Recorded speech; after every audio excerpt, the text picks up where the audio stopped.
E aí, gente, tudo bem com vocês? Eu espero que esteja tudo na paz.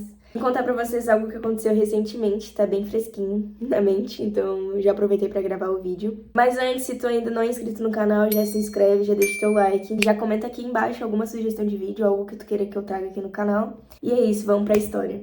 Sábado tava eu e Davi saindo da minha igreja, e aí a gente pediu um Uber. Assim que eu entrei no Uber, reparei no carpetezinho de graminha e LEDzinhos coloridos que estavam piscando ali. Logo que eu entrei no carro, eu percebi que tava tocando louvor e desde então eu tava com uma sensação, um incômodo, na verdade, no meu peito de preciso orar por esse motorista. Só que, como sempre, eu acho que é coisa da minha cabeça, porque isso já aconteceu outras vezes, mas dessa vez aconteceu de uma forma diferente, depois eu explico por quê. E eu também achei que era coisa da minha cabeça, porque eu vinculei que eu tava imaginando, criando um cenário que não existia, por conta do louvor que tava tocando, né? Então eu pensei, nossa, eu tô criando esse cenário pra mim, um cenário que não existe. Só que ao decorrer da viagem, aquele incômodo foi crescendo, crescendo, crescendo, crescendo. A diferença dessa vez é que Deus trouxe pra mim que esse incômodo ia ser transformado em alívio imediatamente. E eu não sei se isso acabou sendo meio egoísta da minha parte, mas espero que não. Mas por eu pensar que aquela sensação de incômodo ia sair, se eu obedecesse o que ele tava me pedindo, que era orar pelo motorista, eu falei, então vou fazer.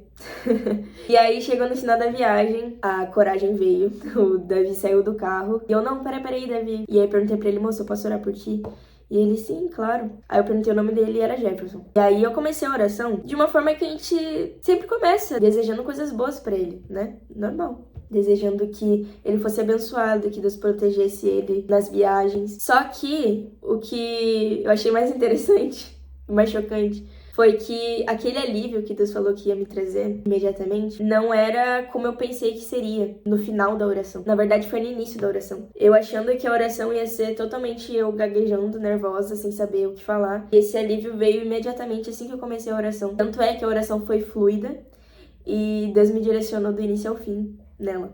Foi incrível. Como eu falei, eu comecei orando pelas coisas que a gente pede pelas pessoas normalmente. E Deus foi me direcionando, falando sobre caminhos que deviam ser abertos para que ele conquistasse aquilo que ele almejava. Não caminhos no sentido literal, por ele ser Uber, né? E tá sempre dirigindo. Mas caminhos mesmo que Deus estivesse direcionando ele, para ele conquistar o que ele queria. No finalzinho da oração, Deus me direcionou também para orar pela família dele, pra pedir que ele abençoasse a família dele. Terminei a oração, ele agradeceu, a gente subiu, o Davi perguntou por que eu tinha orado por ele. E foi até bom, porque agora eu consigo me basear no que eu contei pra ele, pra que eu não fuja muito da realidade, que a minha cabeça não invente coisas. Eu falei, porque Deus me mandou. Comentei o que Deus tinha me direcionado a orar por ele, e a gente até brincou, tomara que ele tenha uma família. Mas, gente, isso passou, eu pensei, ok, vai ser só isso que vai acontecer. No dia seguinte, gente, sério.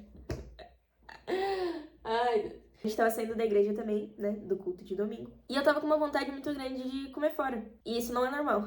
Eu e Davi, a gente gosta de pedir algo pra lanchar em casa mesmo. Só que um dos lugares que a gente mais pede, porque é um valor mais acessível, comparado aos da volta, na verdade, ele fecha no domingo. E o concorrente que fica logo ao lado tava aberto, só que é uns valores muito acima, sabe? Muito diferente. E por um acaso eu falei, vamos lá mesmo. Jantamos, na hora de ir embora, fomos pra pedir um Uber. Só que não vinha nenhum motorista. Não achava nenhum motorista. Tava demorando muito e aí o Davi falou, ok, vou cancelar e vou chamar no outro aplicativo. Na hora que ele cancelou, o Uber perguntou qual o motivo, né? Falou pelo atraso do motorista, que não tava se achando motorista. E aí, assim que ele selecionou essa opção, surgiu um motorista, cujo nome era Jefferson.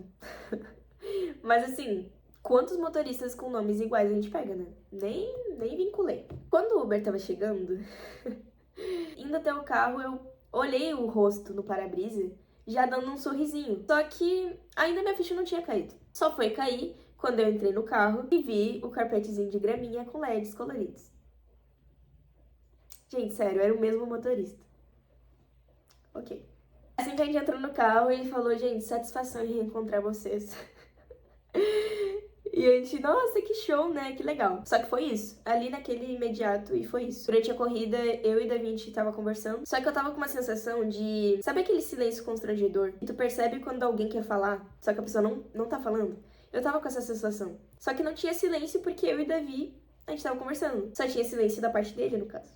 Até que chegou uma hora que, do nada, ele falou assim, gente, eu preciso falar algo pra vocês. Posso falar algo pra vocês? E eu já na hora, pode falar. Fala. Por favor. Ele falou, vocês não têm ideia do quanto aquela oração me ajudou. Aquela oração me deu um gás tão grande que a corrida de vocês ia ser a última, mas eu fiquei trabalhando até de madrugada. Eu tava numa peleia, ele falou, né, numa briga, num conflito muito grande com a família dele. Graças a Deus ele tinha uma família.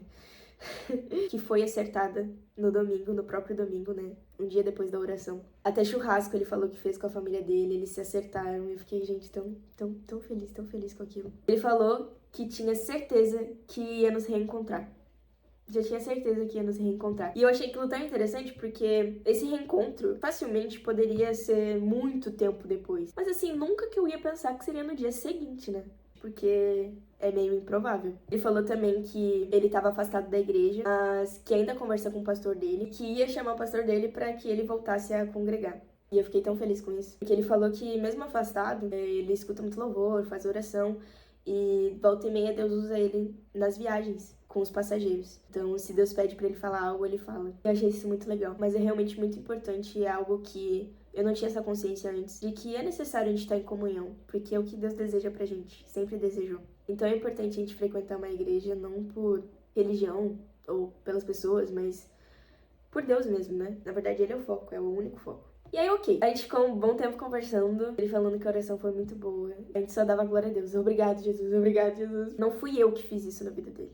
Né? Deus só me usou como instrumento pra que isso acontecesse na vida dele. Isso me abriu muitos olhos. Do tipo, nossa, eu tenho essa chance de obedecer a Deus e ser usada por ele pra mudar a vida de outras pessoas. Porque imagina, se eu tivesse achado que era coisa da minha cabeça, eu não teria feito oração primeiro. Ou se eu tivesse achado que era coisa da minha cabeça, orar pela família dele. Ele e a família dele poderiam ainda estar em conflito. Isso não é legal, é família, né? Então, sério, foi incrível. Do início ao fim. Foi muito bom. E eu testemunhei isso, né? Falaram que era muito importante eu falar disso.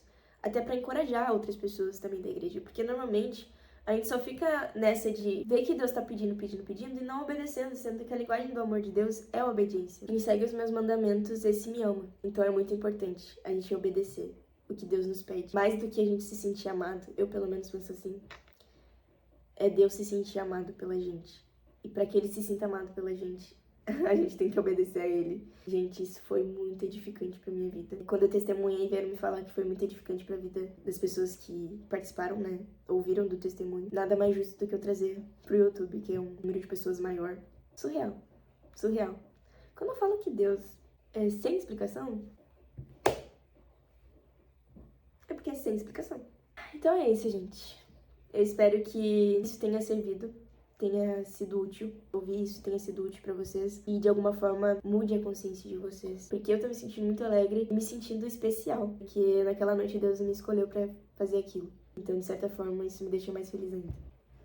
Um beijo. Tomara que eu venha mais e mais vezes trazer testemunhos como esse.